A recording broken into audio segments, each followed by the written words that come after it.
Good evening, and a very warm welcome to the next conversation in our discussion series. Titled The Culture of Democracy, the Intersections and the Challenges, this discussion will take place between our esteemed panelists, Ms. Aruna Roy and Mr. T.M. Krishna.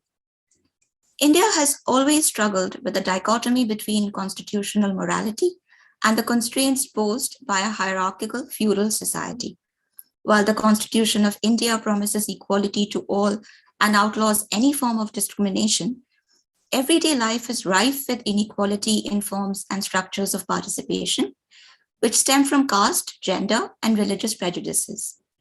Even as we celebrate 74 years of the Indian Constitution, we cannot deny that such fractures in Indian society have only deepened. The overwhelming influence that political culture exerts on every aspect of public life, and increasingly on social and cultural life as well, is also a matter of concern. How do we address these issues, and where do we begin to look for a possible solution? These and other questions of critical importance will be discussed during the talk this evening. Our panelists really need no introduction, and I doubt it is possible to do justice to the breadth of their knowledge and accomplishments in just a few words. But very briefly, Aruna Roy is a Ramon Magsaysay awardee, a social activist, and a former civil servant. She is the president of the National Federation of Indian Women and founder of the Mazdoor Kisan Shakti Sangathan. She led the Right to Information movement in India through the NKSS and the National Campaign for People's Right to Information, which was finally successful with the passage of the Right to Information Act in 2005.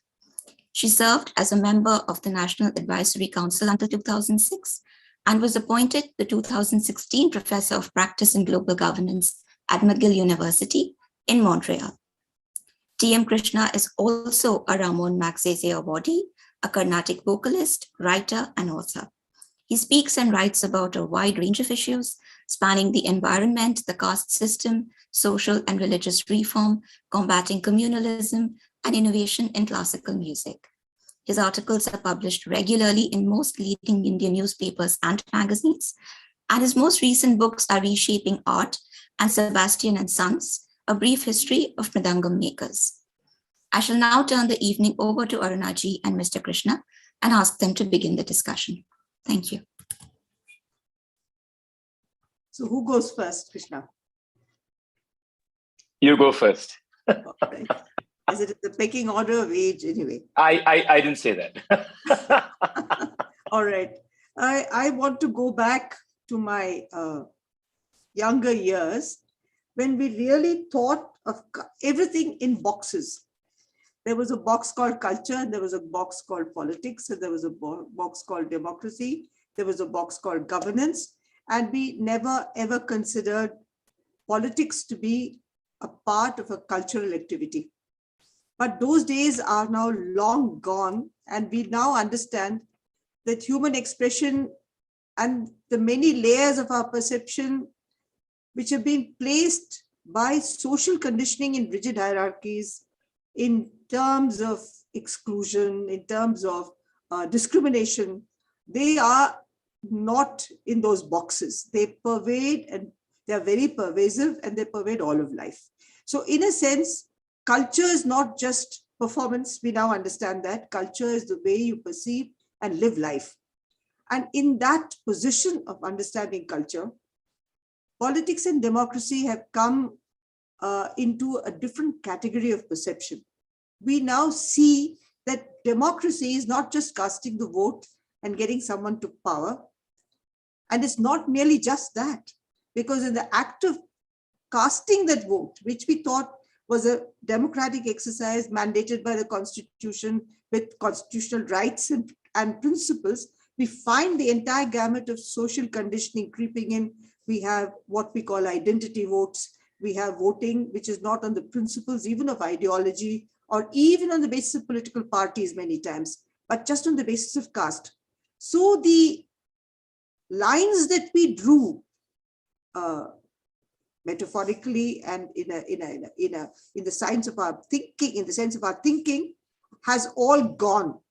And therefore we now see that contemporary India, as we were told by Protiti in the beginning, that contemporary India, we have found that all these enormous changes that we see have been facilitated by the porous boundaries we did not recognize, the technology that we did not want to recognize, and the kind of shrinking of spaces that has happened because not only because of technology, but because of extraordinary amount of development in terms of travel, in terms of facilitated by all other kinds of technologies in which we listen to each other's music, we see pictures and so on.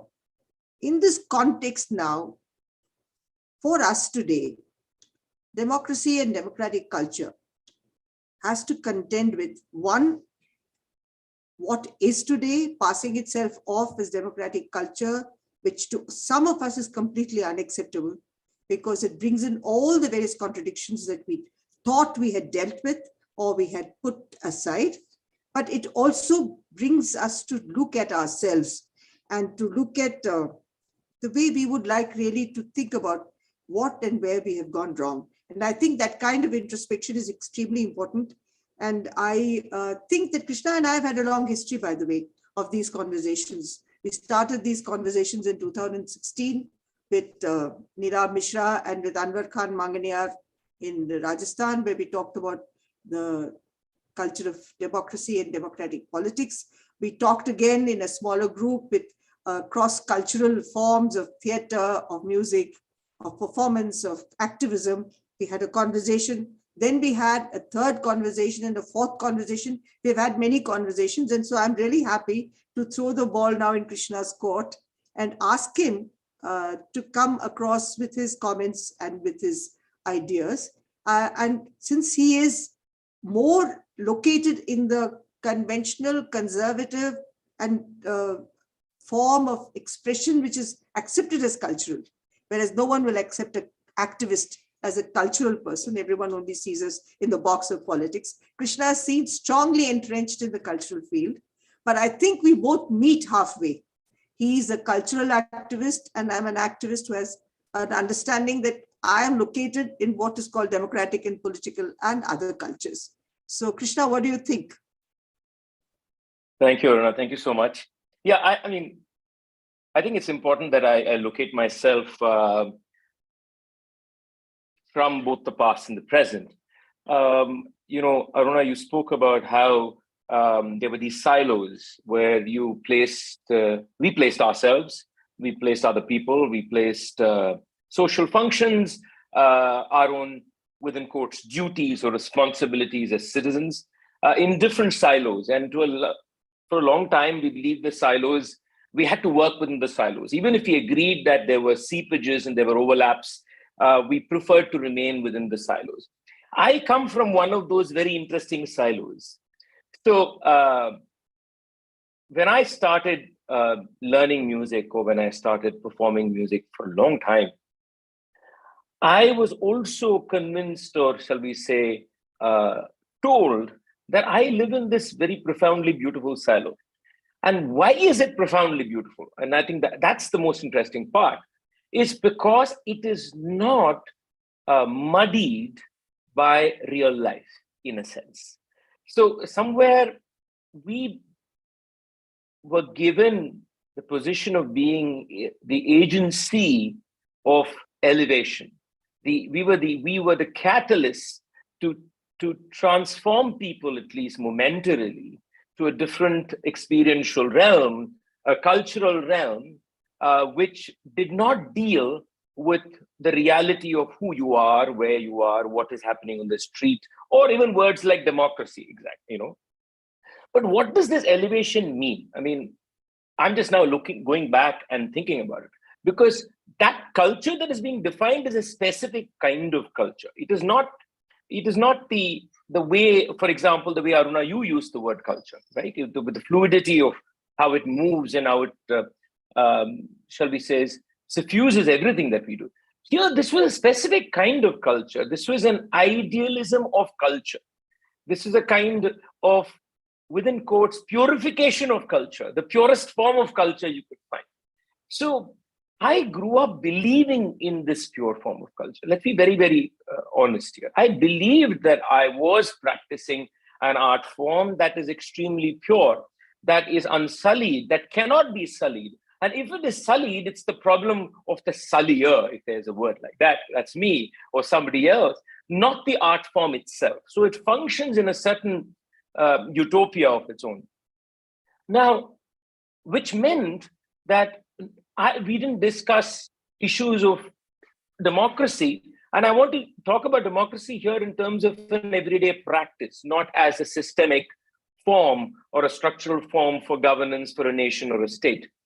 We didn't think of democracy, for example, on stage. We didn't think of democracy in the way we shared the art with the audience. We believed that those mechanisms that we had evolved for sharing this art form were essential for attainment of some sort of purity. So it's this it's a very unusual world. If you think of it in some ways, I could ask myself, how didn't I see reality when I got off stage? Or, for example, when I walked the streets? But you didn't. And I think that's important to recognize, because I think many times we are unable to converse with people because we don't realize that they actually believe that that bubble that they live in. And without passing judgment of whether it's right or wrong, we will come to the ethical part of it. I believed in that world. I was convinced that that was a unique world. That was definitely a superlative world. So from there, my movement began to asking questions of democracy or questions of ethical questions of living within what we were practicing, and then to the larger spectrum of human activity or my own activity in larger society. But the point that I want to lead up to and probably pass it back to Aruna is, you made this important point that many of these silos are now, in a way, at least in our conceptualization and practice, are broken down, that we realize that they all overlap into one another. But I want to talk about something that I know you've done, and that's why I want to talk about it. And I think it also relates to the way I work, is we can't think of these ideas only in, large scale structural forms. It has to be talked about in our work or our activity or our everyday lives in what we do. So when we talk about the culture of democracy or the democracy in culture, maybe, I don't know. But when we speak of that, shouldn't we, in a way, talk about our everyday doing or everyday happening or everyday activity as individuals also, before talking about the larger collective?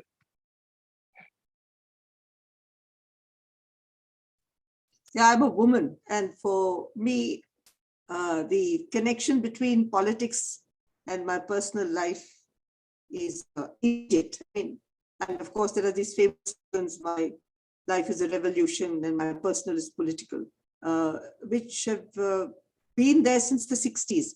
But even as a young person, I think, for instance, this question of purity, caste, then there's a question of defining aesthetics, who's purer than the other in terms of aesthetic appreciation is, for instance, when I was very young, was it your classical music training that established how pure you were in terms of your classical appreciation?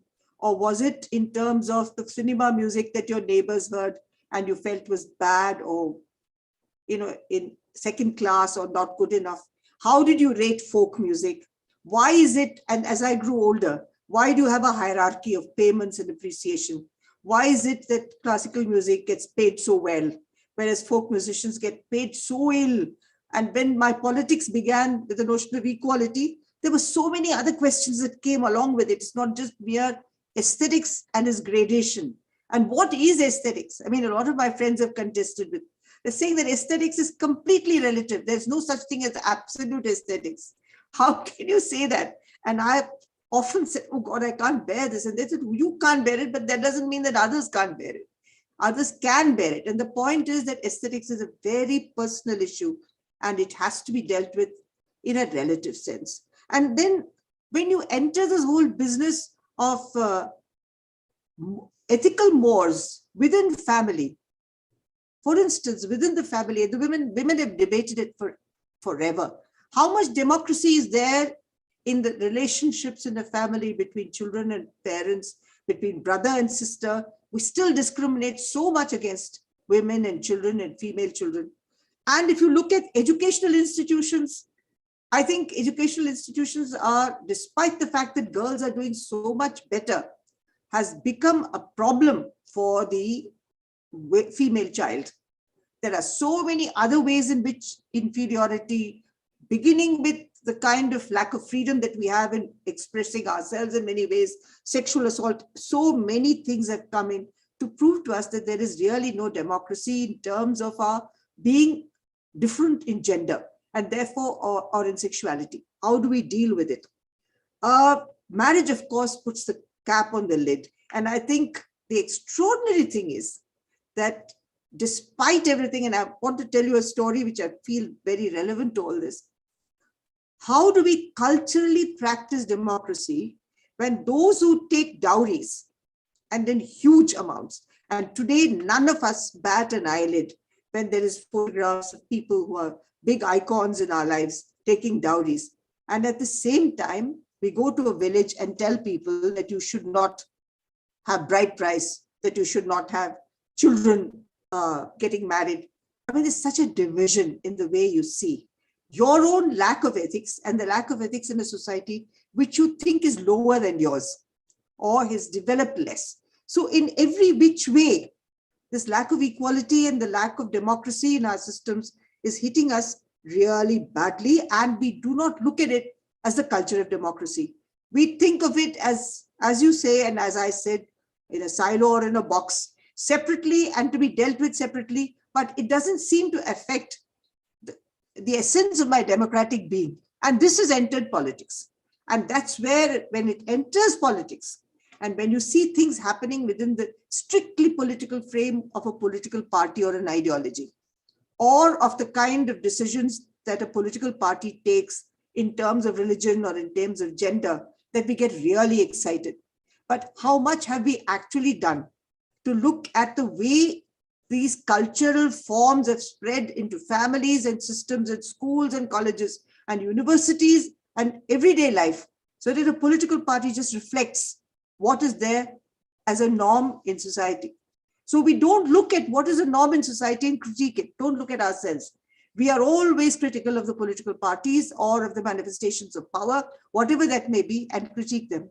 Who put that power in place? After all, we are a democracy. We vote people to power. What made us vote those people in? How did we not contest these things earlier on?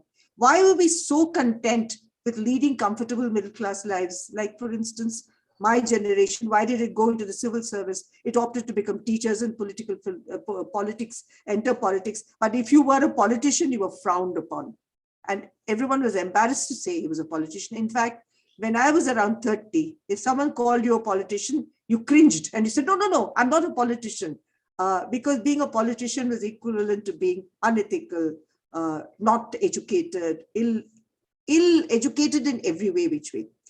Why didn't we at that time understand that the strict notion of democratic politics, which is a very narrow silo, reflects the larger silo of culture? So the democratic culture and democratic politics are really, don't you think that they are so closely intertwined that these ideas that we've had in our individual homes have just now become parts of the structure of governance, the structure of political parties, but we didn't fight strong enough with those individual decisions, with those individual choices, with the individual mistakes. And I think somewhere we have to look at them today if we want to really change the culture of democracy. Krishna? I think you made it most, I'm glad you ended it on that note, because you made a very important point that it all begins with what we have practiced as individuals or collectives.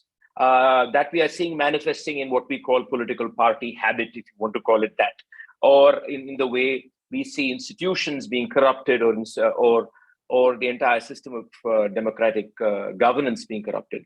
So I think it is very important at this point for us to reflect on our participation in that, because we are not just talking about individual parties or individual governments. We're talking about how do we change this cycle of bad habits, if I can just say that. So I want to just go back to that word aesthetics you used, and because I think somewhere I've always argued there is something ethical about aesthetics if you can look at it in a different manner. I think the fact that we have conflated aesthetics with preference and taste is a fundamental problem. If you look at any of those words with Greek origins, which have tikos at the end, many of them indicate that it comes out of observation and out of experience and observation. So what we are actually talking about when we talk about aesthetics, we're talking about a form with intention, right? A form, an art object, or a form with intention. Now, it's got nothing to do with whether you think it's pretty or whether it sounds wonderful.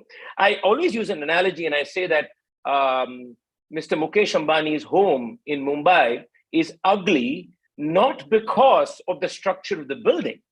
It's ugly because it's insensitive to everything that is around. Now, I think that's an important way to look at aesthetics. Aesthetics in architecture is not just about the building, it's about the environment, it's about natural environment, it's about man-made environment. So when I make music, when I sing, it's not just about the tune being beautiful or the raga being right. It is about the environment of the raga. It's about the conversation that raga is having with the people and about the complexity of the conversation. So I think if we can, kind of reframe aesthetics and give it some ethicality, then we can actually, in a way, separate our preference. So we could dislike something out of taste, but recognize its aesthetic relevance in social being. I just want to start there because as an artist, many times there were art forms that I thought looked horrible to me, to my eyes, or the music was just not music to me. Now, what does that mean? Does that mean it is not an aesthetic art form? No, it doesn't. It just means that I don't have, at that point of time, at that moment, the necessary wherewithal to, shall we say, dive into that aesthetic social body. I may never have it all my life, but that recognition or that there is a separation is, I think, a great starting point to have conversation. This is true, I think, as much with our separations in society, whether it is caste, whether it's gender, whether it is ethnicity, is many of these separations also come from, shall we say, a gap that exists from what we think we are seeing and what there is in some way. So I just wanted to go there. And I think it also, you kind of touched upon it, but it also asks this question of, me as a man or as a person with caste privilege, what is my position in these conversations? What is my position? What is my position meaning? What is the tone of my voice in the gender conversation or in the caste conversation? How much am I listening? How much am I speaking? Where am I speaking? Who am I speaking to? I think these also become very important questions in the culture of democracy, because even the best intentioned people sometimes, I feel, when they come from privilege, whatever kind of privilege it may be, is that there is an ingrained condescension that somehow creeps in at times. And I'm not saying that these are bad people, or, I'm not saying, but there's an ingrained condescension or a sign of pity that somehow makes a conversation impossible. And how does one deal with those sensations and recognize, how does one go beyond those sensations and realize those sensations themselves are limitations that we have either imbued from our social experience or habituated? That's the other thing that I want to, and I think the other thing that we need to talk about in terms of culture in our lives, in where we live and what we do, is faith and religion. And that's something I don't think we talk with enough robustness as possible. to the point that any conversation that we're having on culture and democracy, people think that either religion doesn't have a space in it or it is here to diss religion in some manner. No, I think that there is a vacuum of discourse on what is the ethical conversation, what is the democratic conversation in faith, in the practice of faith. And like you said, when you have this complex situations where dowry is being practiced, and then we are talking about democracy, right? So in faith, in the practice of faith, there are many of these fissures that we are not able to reconcile. Caste is rampant in the practice of faith. So what do we do? Where do we begin the conversation? There needs to be reimagination of religious practices. How does one enable that conversation for reimagination of religious practices? Whether it is gender, whether it is caste, whether it is color or anything else in any other country. So the question is, that also is an important question if you're discussing democracy and culture, and especially I think in India, where religion and faith and spirituality, whatever word one is comfortable using for it, is so intertwined with almost every reflex, if you think of it, right? Every reflex has some, has a thread that is a mystical practice. And everything, there is, I always quote this very dear friend called Palen Anna, who's here, he's a fisher here. And I think one of these days we're talking about somebody being an atheist. And he said it in Tamil, and I'll say it in Tamil first, then say it in English. He said, "Kadalukku oru thara vara solunga, ella kadal nambikkai vandurum." So he said, ask that person to come to the deep seas with me, faith will come.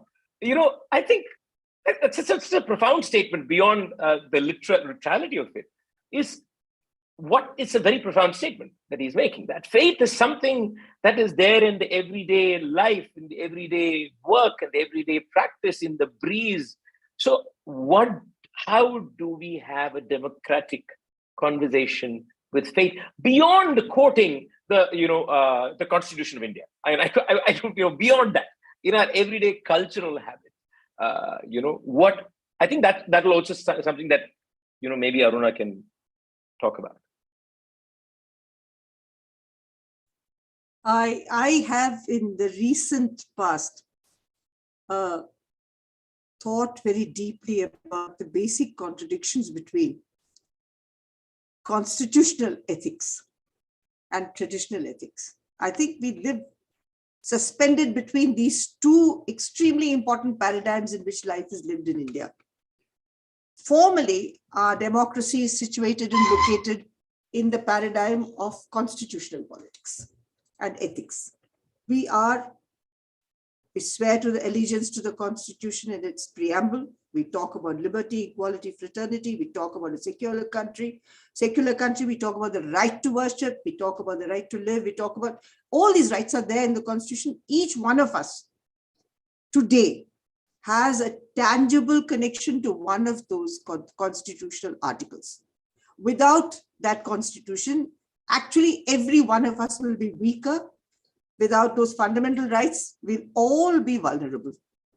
Nevertheless, on the other side, there are these extraordinary pressures of traditional morality. And we have lived, many of us, in a kind of hypocrisy.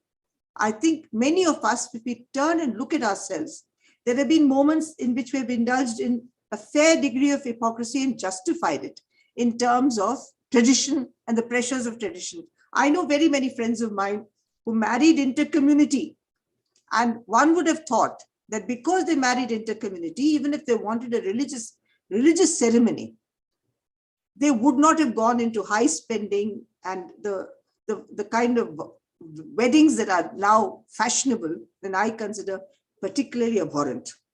But they justify it by saying, what can we do about it? Our families insist. Now, when you can marry somebody outside the community and defy your family, why should the marriage ceremony and the expenditure on that ceremony be subject to the ethics or morality or cultural insistence of that community? Why can't we fight it and establish that there can be ceremonies which can be beautiful, which can conform even to religious necessities, but be low spending, which can be aesthetically beautiful, which can be all that. We don't do it. So I think what the opinion makers, whether they are the current opinion makers who are there in government today or opinion makers who were there before, we have all indulged in several kinds of hypocrisies. And therefore, we've weakened what is essentially the nature of a democratic lifestyle. The democratic lifestyle has been weakened because, and then the rich and the affluent have always set standards. Today, for instance, extraordinary things have happened. Let's take the simple thing of birthday parties. Birthday parties are for me something better shelved. I mean, every day, every time you celebrate a birthday, you're 1 year older and probably closer to not being on earth at all. But then this happy birthday to you has become such a symbol. And in the villages of Rajasthan, for instance, every poor family, the child now insists that there should be a birthday party, that there should be presents, that there should be expenditure. We have forgotten that, in fact, for living a true life, a life where there is some kind of tangible relationship to ethics and to a kind of democratic cultural politics, we should really look critically at the functions we perform. And there's a direct link to the market, which of course I'm not going to go into at length, but the market economy thrives on all these, whether it's the dowry that you give for a marriage, whether it's the birthday party expenditure, whether it's the sweets that you buy, the cakes that you eat, or whatever it is. So it's a big link. So I just think that we have to think about morality of life as cultural morality and democratic morality, divorced to some extent from religion, but linked to the larger vulgarity of disparities between the poor and the rich, which exist in this country. The amount of money we spend, as you said about the house of Mr. Ambani in Bombay, is a vulgarity in terms of just showing how much money you spend on a house when there are so many people next door to you who are lying and sleeping on pavements. So this whole question of this, two things, I think two kinds of discourses in recent times have screwed up our perspective and made us go into the area of justifying whatever we do. And of course, I won't go into the politics of convenience and the politics of comfort, which of course we all argue is the most important thing in life, which is whether you want access to internet or access to a car or access to an AC or access to anything.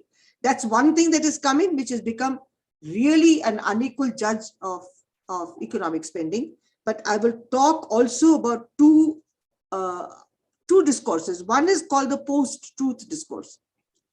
And there is a great argument that there is a relative truth, that are felt truths, that the felt truth is more important than the real truth. I mean, it's so confusing when you read it, but it justifies every kind of prejudice. It justifies every kind of malfunctioning of an individual in society. And then you talk about post-ideology. There is no such thing as a post-ideology. If you ask me, even if you say you have no ideology, it's an ideology. I mean, ideology you undertake to live life according to certain principles, which you transform into precepts and examples in a paradigm, and that is your ideology. We have lots of ideologies. But these two discourses have internationally made it much more difficult to justify for people like us that there are inequalities, that there are things that are going wrong. And really and truly, the psychology of religion, of faith, takes root in extraordinarily difficult situations. Like your fisherman who said that there's faith when you go into the sea and you don't know whether you're going to drown and come back on that catamaran.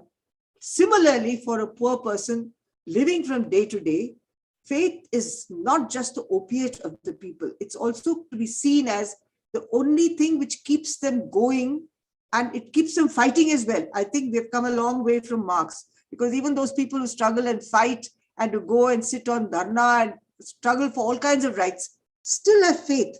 But the point is, we have not addressed the issue of faith after Gandhi. I think Gandhi was the last of the big statesmen, public figures who addressed this question of religion. And 90%, 98% of India, people have faith. But as an activist, I don't know, you have to say it from your point of view, Krishna, but as an activist, we have always been very nervous about talking about faith because it took us into very quicksand of not being able to ever take a position on anything. And religion has been dominant in terms of defining cultural positions and cultural mores, and now it's entered politics. So it's everywhere. It's in your democratic political structures. It's there in your cultural nuances. It's there in your music. It's there in my bindi. It is there everywhere. Now everything has become a cultural personification of declaring yourself to be of a particular religion or a particular community. And it has caught us in the trap of having to justify ourselves at every point or just flowing with the tide. And I think what has been massively used also, and I'm just going to take 2 more minutes, massively used is playing with the psychology of people, the psychology of fear. Psychology of fear of not getting your next meal, the psychology of fear of not knowing where you will go, the psychology of not knowing whether your husband is going to return from a very treacherous job that he is doing, or a wife that was doing a treacherous job. All these are brought in, and that fear is being played upon massively today in terms of mainstream politics. That fear is brought in, the hate is brought in politics, and that politics is brought in religion, and that religion is now destroying and threatening to bifurcate this whole country. But we people have never talked about those fears. We have never talked about that psychology. We have never entered that zone. And the people who entered that zone have used it negatively. The people who could have used that zone for really rational thinking and talking and even understanding beyond rationality that some people have to believe and have faith, we have shied away from it. And I think since Babri Masjid, the question of faith and the question of what faith does to people, or how it moves people into frenzied negative action, has been something of concern for me and many others. What do you think, Krishna? I mean, off the bat, I completely agree. And I just want to start from the last point you made, that faith, of course, especially after Babri Masjid, and that's not the only case. We've seen it in this country many times over in many parts of the country, is that faith is a huge weaponized mechanism for violence. But it's also true that faith can do beautiful things. And I think that's something we have also not thought about enough or done enough about. Because it is true that there are many people of faith, of deep religiosity, who I may have no cultural connection with, who have also done profoundly beautiful things. And they, in their mind, whether I agree or not, center those actions or those thoughts within their faith. They may say that I do this because I believe deeply in this God. Now, let me take this slightly different example, the mathematician Srinivasan Ramanujan. Now, he said the only reason he did his math was because of the goddess. The goddess did everything. Now, why I'm talking about this is this, making it a debate about faith and rationality is, I think, a deeply problematic space that we've often done. Now, what do I say? Do I rationalize Srinivasan Ramanujan, mathematician, and say, no, it was his mind working. The goddess was just an image that his mind had created for him to be able to be this genius. Maybe it's true, but does it matter? That's the question. He believed it, and it produced one of the most incredible mathematical minds in the world. So there is that deep connection. The question is, as an observer, one is with myself, I'll come to that, but as an observer, how do I converse with a person who says, my faith is what gives me not just the ability, like you pointed out, to get up the next morning and say, hopefully today will be better, but also makes me do beautiful things. I think we also need to focus on that aspect, that faith has made people do beautiful things. Faith has helped people coexist. Faith has helped people talk, has also helped people from different religions to talk to each other, as much as it has shall we say, made it impossible for them to draw. So it is a very, very, like you said, it's a quicksand. It's a very, very, very delicate space, primarily because we're also talking about constitutional morality. We're also talking about the constitutional values of equality. And many times when we bring that together with practices in faith, they are in contradiction. So what are we have done nothing to address those contradictions in a manner where we listen. What we have always tried to do is throw the baby out with the bathwater, or given condescending explanations for faith. I think that's a great failing on our part. And I agree with you that even after Babri Masjid, even after that, I don't think we did enough to address the dark side that was emanating from using faith as a weapon. You also spoke about something, and about the market. I mean, essentially, we are talking about the corruption of people. Whether the corruption is through the money or through class or money, or whether it is through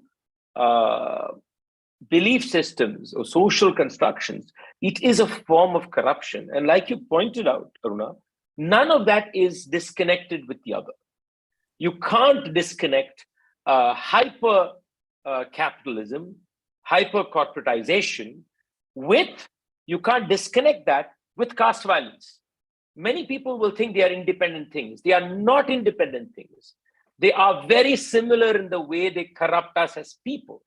Because if we are financially corrupt, we are also corrupt in our ethics of social habits.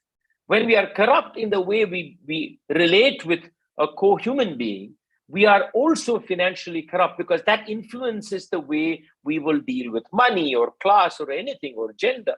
So I think the market, like you pointed out, is like a centralized figure in this entire operation of corruption. And market not just in terms of economics, but market as a place where transactions happen, right? Different kinds of social, religious, or financial transactions happen.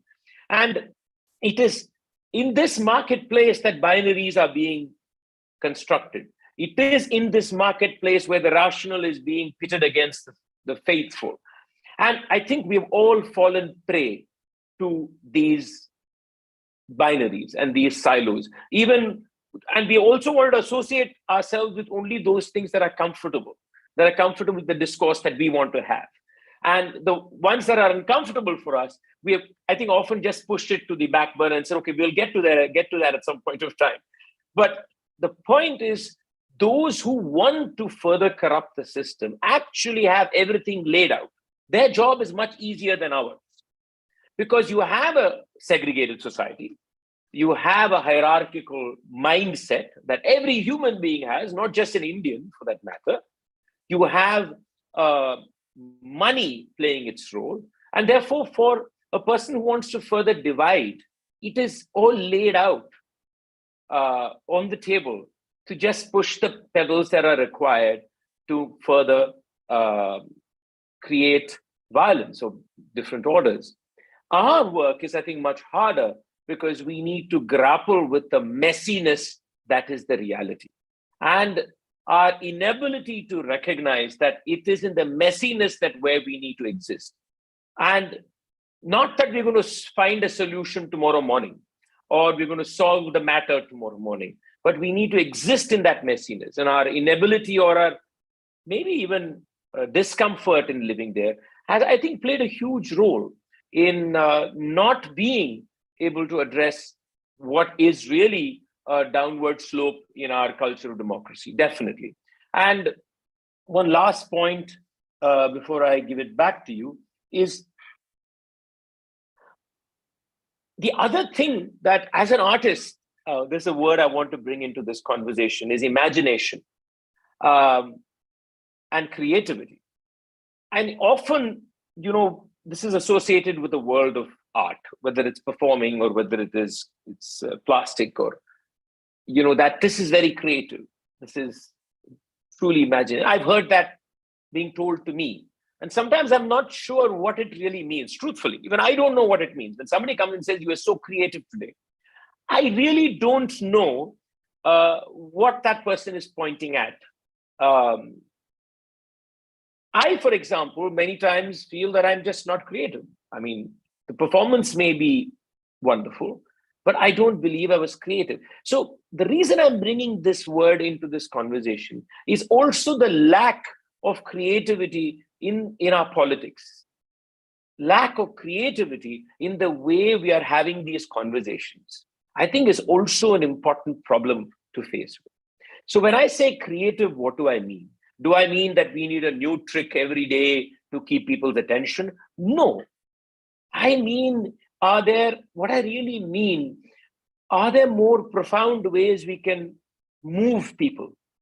Because are there more imaginative ways where we can make people feel as human beings, not as Hindus, Muslims, or Brahmins or Baniyas or whatever, not as caste or as a male or a female or whatever? Is it possible to move people as human beings?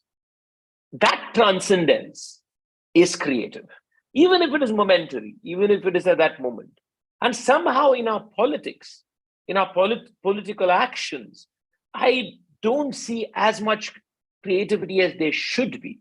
There is only the hackneyed habits. And the problem with the hackneyed habits is, like you pointed out in your opening statement, they go back to the silos. They're all based on silos. They're all based on old habits.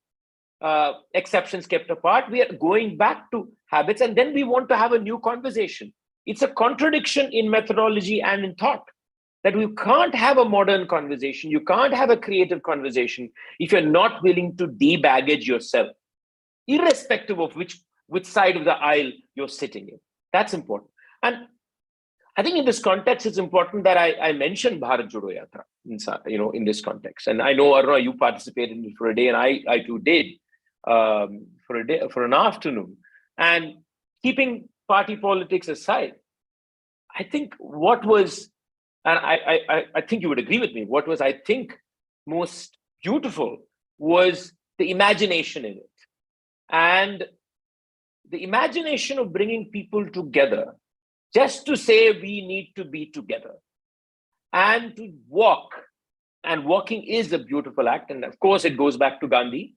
And to just walk and say, let's walk together.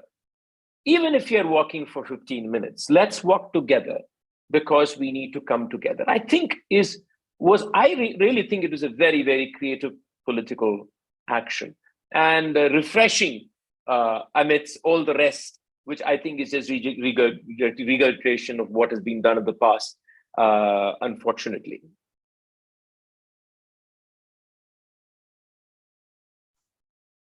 I think what probably the Bharat Jodo Yatra did was reassert compassion, in a sense, because the Yatra didn't deliberately, perhaps, or perhaps by accident, did not create a negative to anything. It created a positive assertion. And I think democracy, for that reason, is very, very important. Despite all the things that are being done to democracy, whether the democratic culture is corrupt, whether it's the nepotism takes over, whether there's arbitrary use of power, we all go back to democracy because there's a promise of compassion.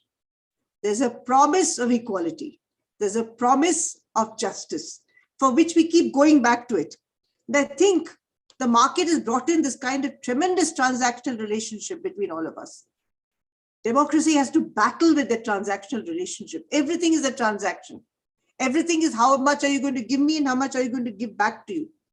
And in this entire scene, since you talked about the kind of lack of compassion in society, and I read every day Beswada Wilson's WhatsApp message of the trek they are doing, another walk throughout the country, asking for a law that will stop manual scavengers from going into those pits to clean. give them a better life, give them a better option. India has not been able to do it still. So while we have the Bharat Jodo on the one hand, and of course it's been a very important assertion of positives, which as a language we needed to relearn, as a language of democratic participation and interrelationship we had to relearn. It is not Congress, as you said, it's not a party argument. It's not something linked to voting, but it's definitely linked to the way we look at each other, no matter what the relationship is, and also in a political relationship. I think the other area in which, for very small amounts of time, I have felt India coming together, and I mention it because I was part of that campaign, is the Right to Information campaign.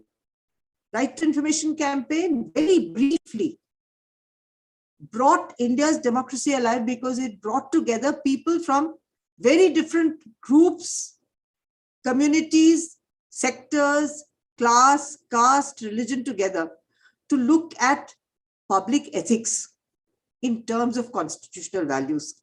For a brief period, I had euphoria, for a very brief period. And because very soon we know what's happening to even the right to information, even the users of right to information, but it brought some kind of euphoria because in many of the campaigns and protests, it even brought in political parties inimical to each other to come to protest to get that ethical space. It was for me a very important part of my life. However brief it was and however long lasting I hoped it would be, and however brief it may be, the right to information brought in the idea, the imagination of a country which could work together for public ethics. And I think somewhere I cling to it in my larger political beliefs and faith, because it did turn us from a culture of secrecy. The whole country has benefited from the shift from a culture of secrecy to a culture of questioning. And that is a very, very important part of democratic culture, democratic reasoning, and democratic growth. How much such a campaign can last or not last, how much of a long-lasting relationship it has with everybody, I can't say. I'm in Rajasthan and there's tremendous infighting within the political parties here based on caste and based on representation, and they're selling and buying of seats and votes and alliances and of loyalties. So the scene has not changed. That way, there has been no impact on the culture of a political system which still believes or is using the market economy and its whole notion of buying and selling as the principal method of getting to power. And we stand threatened today, as I'm talking to you, with a group of political party members saying that the judiciary should not have any say over the legislature, and the constitution should be, in other words, the constitution should be set aside. Then what is the future of this extremely fractured society that we are part of if there is no constitution to protect us? So really and truly, today we are, it's at some places with our backs against the wall, but we still are battling with conveying this cultural necessity of a constitution, the cultural necessity of being together to people. I remember you're saying that the constitution is a cultural document.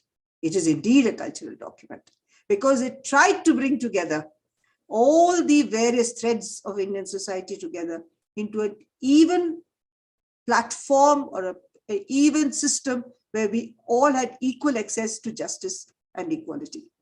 I feel that perhaps we have to go back to several debates, several discussions, but come back to the idea of somewhere where we have to cling to constitutional morality and constitutional ethics to bring the other divergent ways in which we live to some kind of semblance of sanity. I don't know how much time. I just want to add one thing to what you said. You said democracy is a promise, constitution is a promise. And I think somewhere this is where I connect art, because I think the art experience, whatever art form it may be, whatever you may listen to or you may just see, at that moment, it is also a promise for yourself.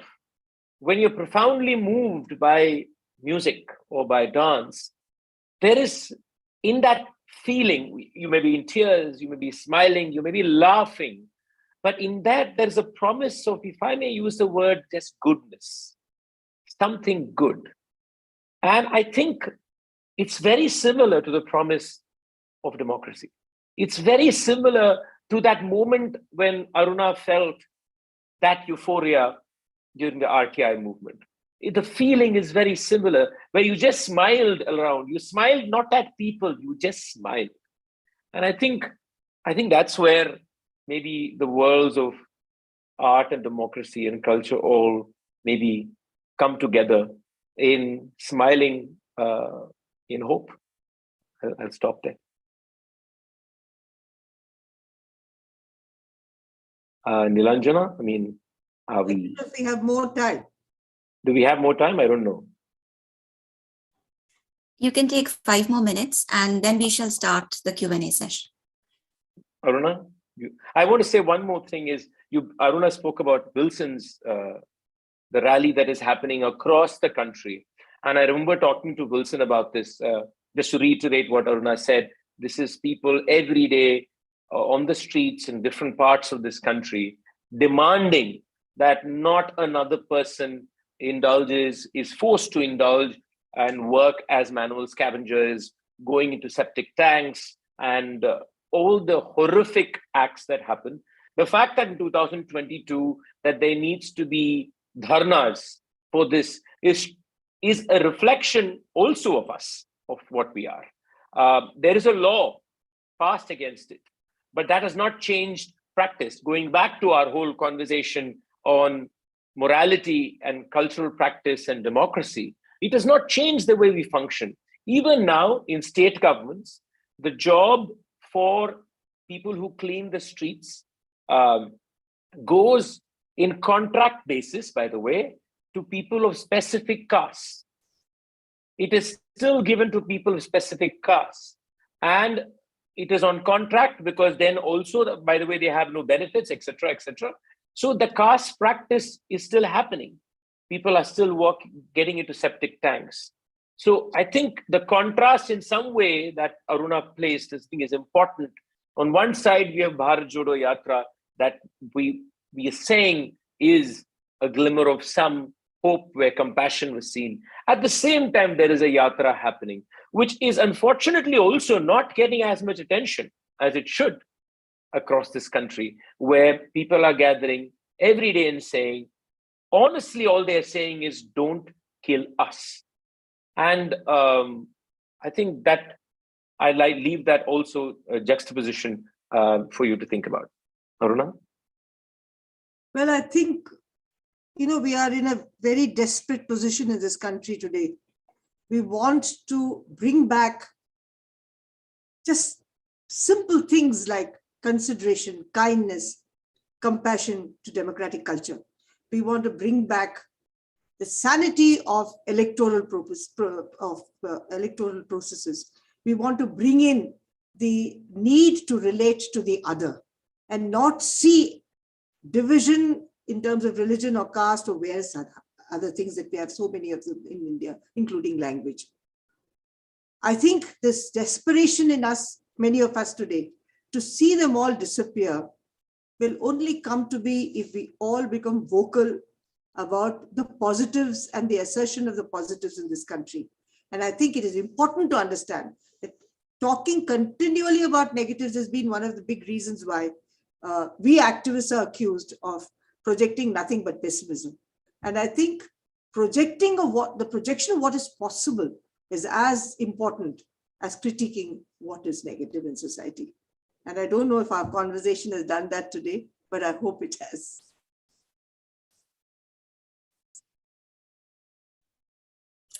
So we've been flooded with a lot of questions. I'm just going to start posing them. We have 3 somewhat related questions about democracy, so I'm just going to ask them together. The first is from Dr. Hasibuddin Siddiqui, who asks, what's the relationship between ethics and democracy? And Shivangi Gupta, who is watching live on our YouTube channel, asks, do we really have complete democracy? And Shailesh Gandhi asks, it is assumed that we are a democracy. Now, is that because we have a system of electing rulers or because citizens are the rulers?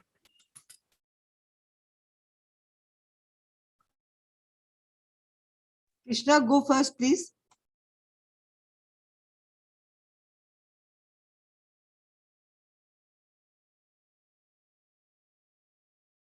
You're muted, Krishna. You're muted. What was the second question, if I may ask again? You're muted, Neil, right now. The second question was, do we really have complete democracy?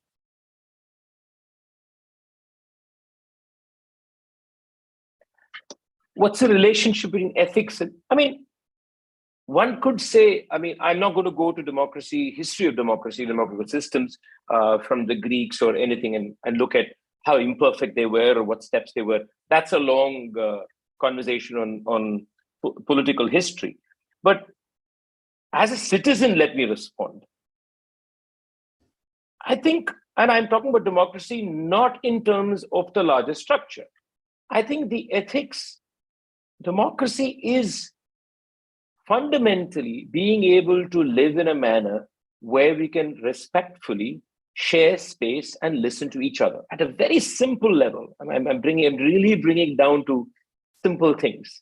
To be able to share space and listen to one another. I didn't say hearing. As a musician, I know there's a difference between hearing and listening. When you hear, actually nothing goes in. When you listen is when you actually pay attention to the other person and not to yourself. So I'll give you an example of that. I use this very often. This happened in my music class, and I think it's a very good example. A student of mine was trying to repeat a line of music.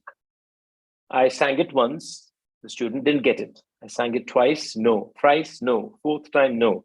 And I was losing my shirt and becoming very short-tempered and screaming and saying, "You still didn't get it." And after a while, I realized what was going on. The moment I started singing that line, the student was already singing it in their mind. So the question was, who was the student listening to? My voice or their own voice? I think democracy in its very essence is our ability to listen to multiple voices in shared space. And I think that is the ethical base of democracy, and in which is, I think, the underlying unsaid words is respect, equality, and fraternity. It's just the unsaid word. That's what I would say. To the other two, and I think Aruna should take the last one, are we a complete democracy? I'm going to let Aruna handle that. But I think this question that, is it assumed that we are democratic because, or do people have democracy? I think we always have lived with different degrees of democracy, right? Culturally, if you look at it, there are always different degrees of democracy depending on the individual, depending on where they're situated in society, depending on their caste, gender, etc., etc. So democracy is always operated in various degrees of power. So do we have democracy truly that is equal, or that practices equity as much as it practices equality? The answer would be no. But having said that, I think it is important to also see that we imagine the possibility of a society that is equitable and practices equality. The fact that we imagine the society like this, and the fact that we have, in our failed manner, tried to build structures and habits to practice it, it means that it is still something that is a possibility. And I am not going to be pessimistic. Thank you for warning me about pessimism, Aruna. But I'm not going to be pessimistic and say that, no, democracy is impossible. We are a hierarchical society. We are a casteist, bigoted society. Of course, we are a casteist, bigoted. Nobody's going to negate that. But I think the fact that we imagine this possibility also says something nice, doesn't it? Not everybody imagined it, but there are people who imagined it. There are people who share. And like I said, it's not just the constitution makers. It's also everyday citizens. When COVID was happening, a community of 30 trans people came together and supplied food in the city of Chennai, where I live, for 3 months to every person who's on the street. I'm saying this specifically. Trans people are the worst treated, one of the worst treated people in society. There was no reason for kindness. There was only reason at that moment for them to protect themselves.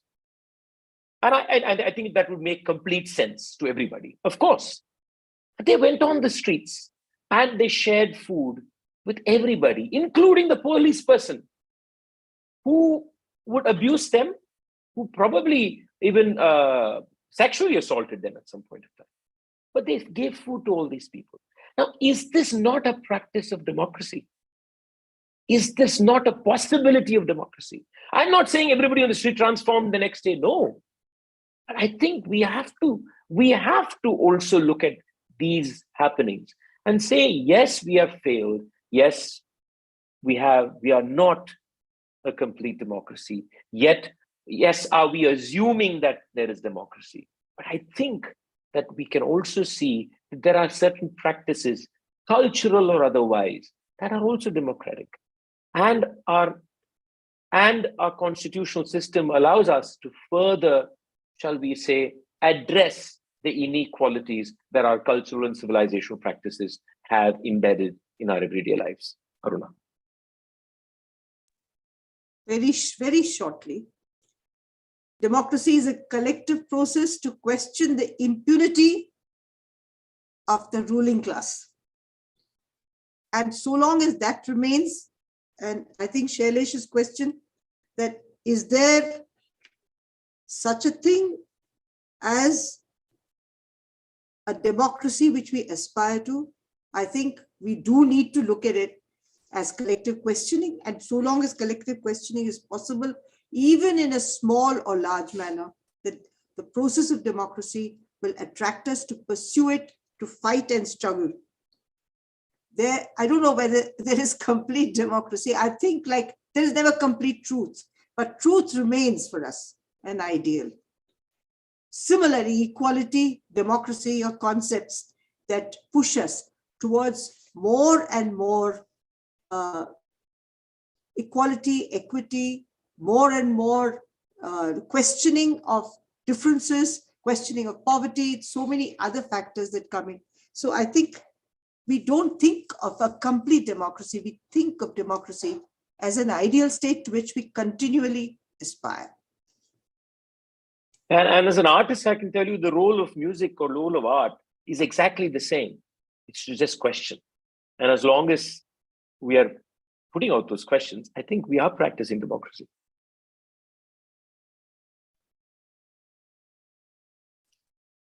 So Nagmani Rao asks, in the name of cultural preservation, cultural nationalism, which is Brahmanical in nature, is spreading its roots.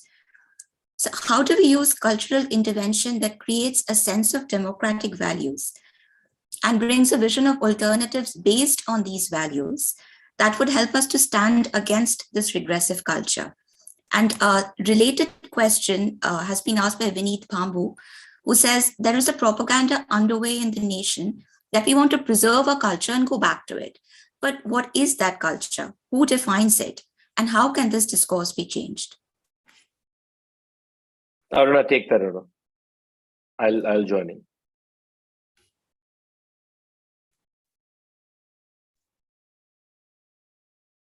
Cultural nationalism is a contradiction in and of itself. Culture is by itself beyond nationalism. Culture doesn't have really real boundaries. I mean, it doesn't have political boundaries. Cultural traditions are beyond boundaries for a simple reason. We have just crossed a Shankrant. Whether it is East Punjab or West Punjab falling in Punjab, in India or in Pakistan, people fly kites. So a political boundary does not remove from you the cultural affinities you feel with people across national boundaries. I think it's a contradiction in itself. It's a contradiction in terms of its own definition. So, and I'll leave Krishna to proceed further on this, But I would say that those who promote Brahmanism through culture are really destroying culture itself, because you cannot have any purist culture survive. Culture, by definition again, has to have porous boundaries. It has to absorb things. It has to grow, and it should grow beyond these mental conditioning that we have in terms of caste or otherwise. And I think Krishna is more competent than I to talk about it. So I will not really go into this area, because he's a performer, he's a musician, he's a musicologist, he's all that, and he should speak. But propaganda, I think the moment we realize that it's propaganda, it ceases to have any influence on us. What we have failed to do in this country is to question and blow this propaganda that's parading as information, as rationality, as history. We have to keep questioning that propaganda. And that's the only way we can end it. And I think the more we do it, the better it is. And I think we are doing it, but not enough. We should do more of that. Krishna. I'll address the second part of the first question, which is a question of how do we intervene, or cultural interventions, to challenge these very Brahmanical notions of nationalism. And I agree with Aruna saying that these notions of national and cultural is just used as a convenient tagline to basically polarize people. I think this is also connected to the next question, which is a question of preserving culture. So when somebody says, or somebody tries to say that they're preserving something, that is also, by the way, a misnomer, because nothing has remained, by the way, in one form ever. That's a blatant lie. For example, when people say we are singing this 2,000-year-old musical form, that's a lie.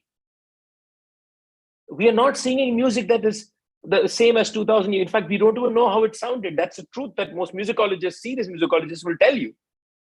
But nobody likes to listen to that, right?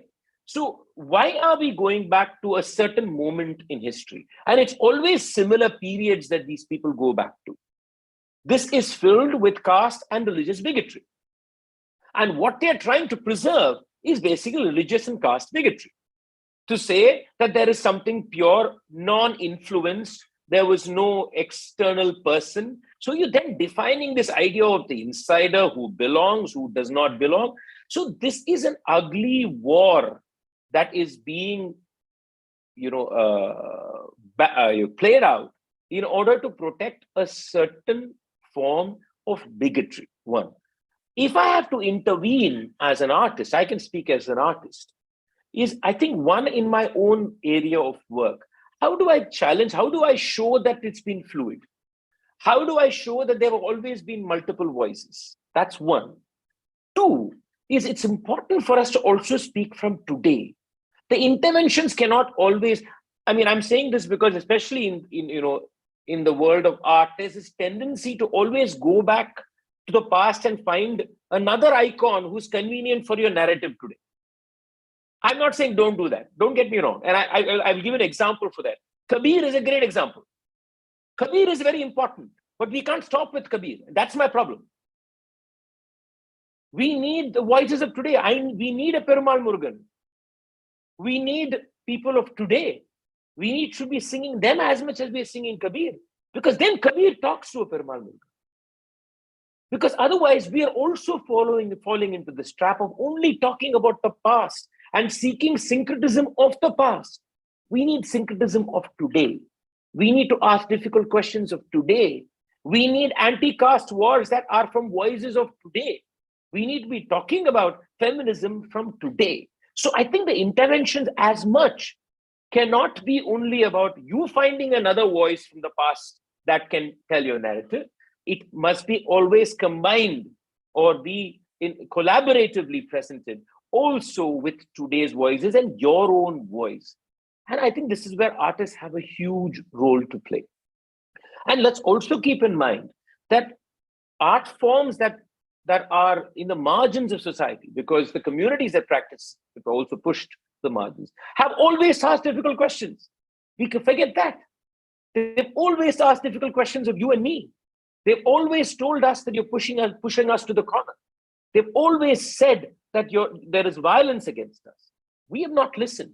Another way to intervene is to listen to those songs, is to hear those voices, to watch those dances, not appropriate them, not do it because you believe you're doing a service to anybody.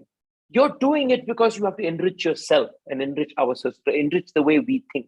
So I think interventions can happen in these different ways. And one thing I want to say here is, we are threatened today also by scale. It seems so scary because the other side functions at a scale that's unimaginable for me or Aruna.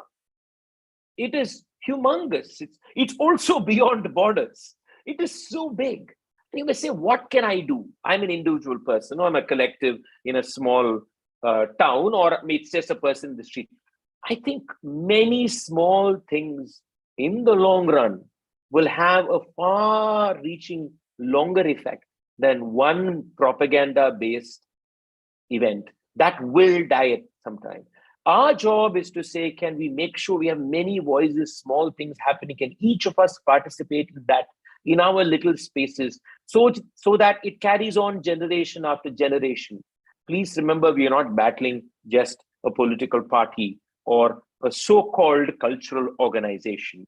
We are actually also battling the poisoning of minds of so many young people.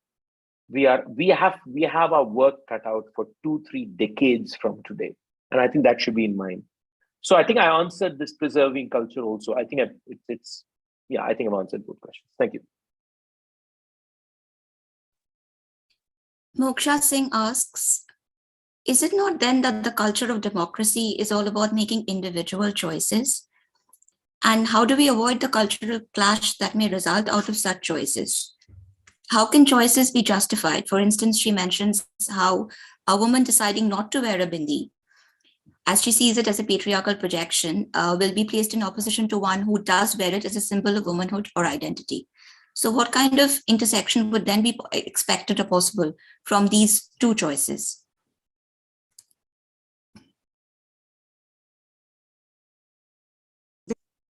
Should I take that, Krishna? Since it obviously refers to a bindi and I wear such a big one, I think I shall not risk myself. Making a facetious remark anyway. Democracy is about a collection of individual choices. It's not just individual choice. I think the individual has a right to make a choice, provided we also understand that we are part of a large collective. And as a part of that large collective, we'll have to adjust, we'll have to understand different points of view. We'll also have to make room for difference, dissent, and disagreement. So that's implicit in that whole notion of an individual choice. The individual choice is just the vote, let's say. But the votes have to be collected, counted, and there may be different kinds of votes that bring somebody to power. Essentially, whether I wear a bindi or not is my right to decide. And if I stick to that as a feminist, I don't say that I don't say that I should wear a bindi or not wear a bindi, whether I should wear a sari or not wear a sari, whether I should wear a nose pin or not wear a nose pin. The essential thing I'm fighting for is the right to decide. And therefore, if anyone says to me that I don't have the right to wear the bindi or not wear the bindi, I'll struggle for a long time to assert my right to decide. So the right to decision making is what makes me a feminist and what gives me my democratic and my individual right. I don't think that I need to listen to anybody. And when they do force me into a decision, then I have the Constitution and the whole structure of constitutional rights to fight for my liberty.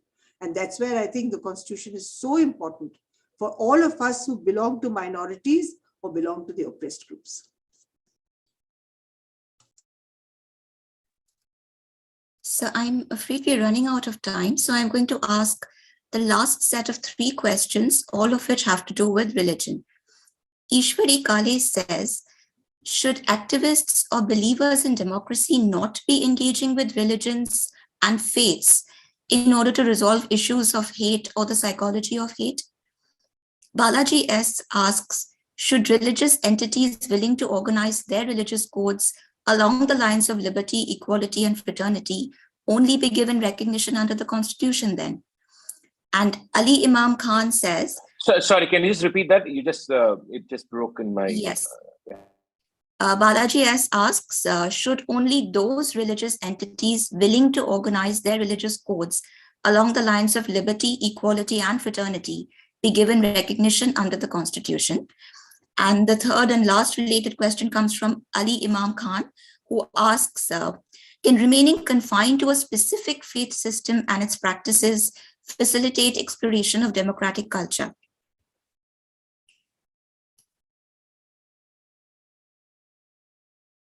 Aruna, I'll come. You want to take it? I'll join in. All right. Should activists engage with faith? We have no choice. Because people we work with have faith. 99% of people I work with, the poor, the marginalized, the disenfranchised, all have faith. So there is no way I cannot engage with the question of faith. And I think what we have seriously got confused about in terms of activism is that it's one thing to be a secular country, and the other thing is to have faith. Both things coexist in a secular democracy, as we have defined it for ourselves in the Constitution. So we do not question the fact of secularism if anyone has faith. The only thing we demand from people who have faith is that they do not think of their faith as the only faith or a superior faith to the others. And I think so long as that is there, our engagement with faith is through ceremonies. And I think I'd like to make this very clear, because ceremonies, I mean, if I go and participate in an Eid celebration, or if I participate in a Diwali celebration, or if I participate in Christmas, I don't become somebody who either believes in religion or in that particular religion, or believes in faith. And why should faith be a wrong thing? I also have faith. I have faith in my own ideology. I have faith in the fact that poor people will get a better deal. I have a faith in the Constitution. So the idea of faith itself needs to be questioned. What are we saying when there should be no faith? We are really not talking about no faith. We're talking about not imposing our faith on others. So that is what we're talking about. So definitely we have to engage with faith. There is no alternative. And one of the biggest mistakes we've made is to say that we don't engage with faith, thereby alienating ourselves from much of the rich underbelly of people in my communities that I work with. And they operate from that kind of faith. I can sit and talk to them. I can even disagree with them, but I definitely have to engage with them. And that has been something I've understood. The remaining in a faith, again, doesn't make you less democratic. Democracy doesn't say that you should not remain in your own faith. I think what democracy actually says is that you can remain in your own faith, provided the state has a position where it is not aligned to any faith. And in our case, a secular democracy. Other democracies may have faith, I don't know. But in India, if you are a secular democrat, if you're an Indian, believes in the Constitution, our secularism says that you can have individual faith, but so long as the state does not have faith, we can expect a fair, reasoned, and impartial judgment from the state on issues that relate to all our lives. And that is being, of course, now steadily corroded. And that's where the whole question arises as to what we should do when secularism, which is a principle of faith in the Constitution, principle of faith in the Constitution, is being corroded by acts persistently outside. What are we to do? I do think that religious codes exist, and there's an area of gray where the Constitution does not tell you what will happen with issues of Brahmanism or with of religions which have hierarchies, but it brings it in through the other door where it says that discrimination is not allowed, untouchability is not allowed, so that you really attack some aspect of that, but not the whole of it. I don't think there is anything in our constitution which talks about religious codes so far as I know, but I think Krishna should take it from here. I don't have much to add. I just want to say two very small points. One is I just want to reiterate that India is a secular democracy, irrespective or even far before this word secular was brought into the preamble. Anybody who has read the Constitution would realize that we were secular from the moment we became a republic with a constitution. It is written all over the fundamental rights and all over the Constitution. You can see secularism. So I just want to put it out there because there's an argument being made that because the word secular was added later, that somehow we are not a secular. No, we are a secular democracy from the moment we were born. Point one. Point two, to that whole question of whether religious entities must be given accreditation or whatever, based on whether they are following the ethics of liberty, equality. I think the Article 25, if I'm not mistaken, I'm no constitutionalist. It's very clear in the article that the government can intervene with regard to secular activity, financial and political activity in religious organizations, which basically means we are talking about issues that are about equality in society. At the same time, like Aruna also said, that untouchability is directly being addressed, and equality as being a basic tenet is there. So I think that we have, in a way, looked at these elements in different parts of our fundamental rights that has been addressed. Therefore, I don't see where there is an issue there.